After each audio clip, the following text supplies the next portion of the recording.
to Simply Talking Aviation with Leo and Charlie. I'm going to talk about flooding at DXB. Emirates had suspended checking for passengers departing DXB as it faced operational challenges due to the historic floods. A lot of flights at DXB were cancelled, diverted and delayed due to the severe weather conditions. Emirates passengers had further flight disruptions as the airline denied check-in for passengers departing DXB on April 17th from 8 a.m. until midnight. Other international carriers also had operational challenges due to the weather. Emirates said on X, "We sincerely apologise for the inconvenience caused. Emirates is working hard to restore our scheduled operations and our team will provide all possible support to affected customers." On April 17th, flight to Dallas-Fort Worth as EK221, Miami as EK213, Singapore as EK354, and to Accra as EK787 were cancelled. Some flights departed DXB, but with a delay up to 7 hours. The rainfall record was set on Tuesday, with 254 millimeters falling in Al Ain with less than 24 hours. It was the heaviest rainfall ever recorded since 1949 when records began. 9 outbound and 8 inbound flights were cancelled in the morning on April 16th, while 3 diverted. Operations were suspended for 25 minutes in the afternoon. A Dubai airport spokesperson told us, due to the unprecedented weather conditions in the UAE, the Dubai International Airport is advising passengers not to come to the airport unless absolutely necessary. Flights continue to be delayed and diverted. Please contact your airline for the latest information on your flight status. We are working hard to recover operations as quickly as possible in very challenging conditions. Sadly, 20 people died in the UAE due to the flooding. And what do you think about that situation in the UAE, Charlie? Not good. When I was a little boy and I flew to Bangkok with Emirates A380, we were on the taxiway getting ready to depart when a massive sandstorm hit and we weren't cleared for departure until 5 or 6 hours later. But it's not rare in Dubai. Okay. So yeah, at least. Let's continue with your next topic, Charlie.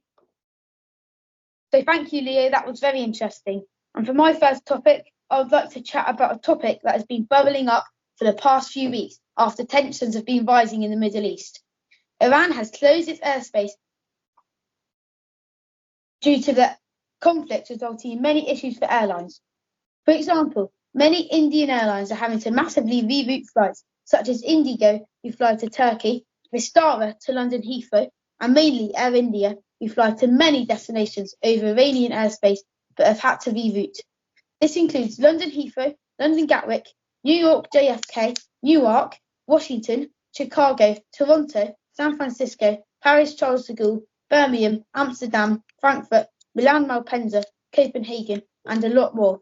That's a very long list, and it's not even all of them. Numerous airlines have cancelled flights out of Tehran, such as Lufthansa, Turkish Airlines, Austrian Airlines, and Emirates. However, it's not only Iran which airlines are being cautious about. Beirut has seen Swiss and Lufthansa suspend flights. Tel Aviv has seen Austrian KLM and Swiss, Air Canada, and United Airlines suspend flights. What do you think about this, Leo? It's really concerning the UAE. I guess the aircraft reroute that are flying through Saudi Arabia and then south of Israel. I'm gonna talk about Asiana because they've launched the world's new shortest A380 flight. Asiana plans flights between Seoul Incheon and Osaka Kansai International Airport in May and September. This flight overtakes Emirates' Dubai to Riyadh service that continued on April 1st. Asiana will use its high-capacity 495-seat A380. Asiana used the A380 on the 465 long nautical mile route back in 2014, 15 and 17. There will be 6 round trips this year on May 5th and 6th, September 14th, 15th, 17th and 18th. OZ114 will leave Incheon at 2:05 p.m. local time, and OZ113 will depart Osaka Kansai Airport at 5:55 p.m. The Asiana flight will be 7 nautical miles shorter than the Emirates A380 flight. Let's continue with your next topic, Charlie. For my second topic, I'll be discussing with you another incident Alaska Airlines had this week. This one, however, was not involving Boeing, but involved an ordered ground stop from the FAA. The ground stop was ordered from the FAA on Wednesday morning at 7:30 a.m., but luckily the issue was resolved by 8:30. Alaska Airlines said the software upgrade was to blame. In an emailed statement, an Alaska Airlines spokesman said, "This morning, we experienced an issue while performing an upgrade to the system that calculates our weight and balance. The FAA said, out of an abundance of caution, we requested a ground stop for all Alaska and Horizon flights, which was instituted at 7:30 a.m. Pacific time. The issue was solved and the ground stop for Alaska and Horizon flights expired at 8:30 a.m. Pacific time. However, there were delays for the rest of the time.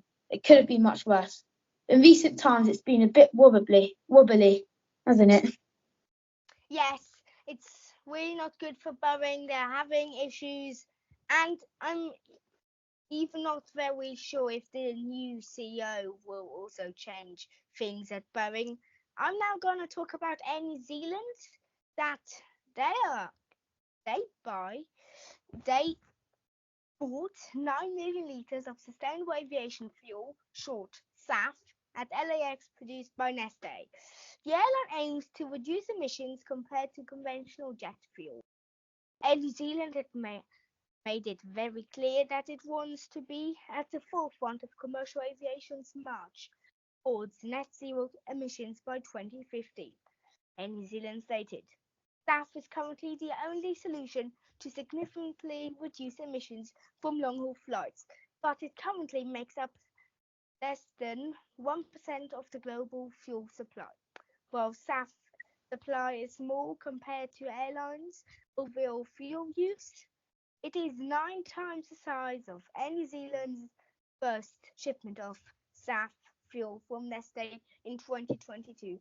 In my opinion, that's a really good step to sustainability. And let's continue with your next topic, Charlie. For the final topic of the podcast, I'll be talking about the A380 new route with Etihad Airways from Abu Dhabi to New York, JFK. They were served twice daily by the 787-9 Dreamliner, but the A380 will return on that route on April the 22nd. According to 1 mile at a time, this will come at the expense of an A380 service at London Heathrow, which I'm not happy about because, as I said, I go to Heathrow a lot. I'm going on the 1st and 2nd of August, and I do love the A380 Etihad. However, the Etihad Chief Executive Officer, Antolando Neves, was the opposite. He said, "We're thrilled to start flying our remarkable A380 across the Atlantic, and we know our guests love the onboard experience. Whether they are flying in economy, business first, or the 3-room suite in the sky, the residents, they will enjoy our elevated levels of service from our dedicated crew and ensure they arrive in the city that never sleeps, feeling refreshed and relaxed." Yeah, it's not the greatest news also for me because I also plane spot quite a lot at Heathrow. But our friend Gabe Lay from Flight Radar finally said on the inaugural flight from Abu Dhabi to London that he would like to see Etihad fly the A380 to New York. I guess then the 787 will fly to London. But yes, it's a way better thing for comfort. Thank you very much for watching and listening to our podcast. If you've got any questions, send them in because we're gonna do a Q&A. So yeah, send them in on YouTube or on TikTok. Thank you so much and bye. Bye.